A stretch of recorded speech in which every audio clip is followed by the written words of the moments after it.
So ನಿಮ್ಮ ಟೆರೆಸ್ಗೆ ಗಝಿಬೋ ಅಥವಾ ಒಂದು ಟೆರೆಸ್ ಗಾರ್ಡನ್ ಡಿಸೈನ್ ಮಾಡ್ತಾ ಇದ್ದೀರಾ ಅಂದರೆ ಈ 3 ಪಾಯಿಂಟ್ಸ್ ತುಂಬಾ ಇಂಪಾರ್ಟೆಂಟ್.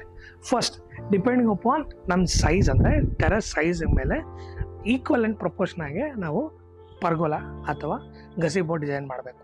ತುಂಬ ದೊಡ್ಡದಾಗಿ ಮಾಡಿಬಿಟ್ರೆ we lose this terrace space. Again ತುಂಬ ಚಿಕ್ಕದಾಗಿ ಮಾಡಿದ್ರೆ ಆಡಾಗಿ ಕಾಣಿಸುತ್ತೆ. So depending upon this frequency ನೀವು ಸೈಜ್ನ ಡಿಪೆಂಡ್ ಮಾಡೋದು.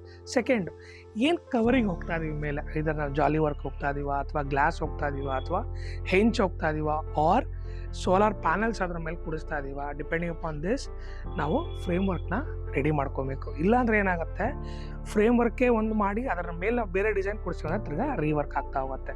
ಆ್ಯಂಡ್ ಥರ್ಡ್ ಪಾಯಿಂಟ್, ಏನಕ್ಕೆಲ್ಲ ನಾವು ಅದನ್ನು ಬಳಸ್ತೀವಿ, ಅಂದರೆ ಜಸ್ಟ್ ಒಂದು ಸಿಟ್ಔಟ್ಗೆ ಬಳಸ್ತೀವ ಅಥವಾ ಒಂದು ಗೆಟ್ ಟುಗೆದರು ಆ ಥರ ಬಳಸ್ತೀವ, ಡಿಪೆಂಡಿಂಗ್ ಅಪಾನ್ ದಟ್ ನಾವು ಎಲೆಕ್ಟ್ರಿಕ್ ಪಾಯಿಂಟ್ಸು ಪ್ಲಂಬಿಂಗ್ ಲೈನ್ಸ್ನ ಡಿಸೈಡ್ ಮಾಡಬೇಕಾಗತ್ತೆ.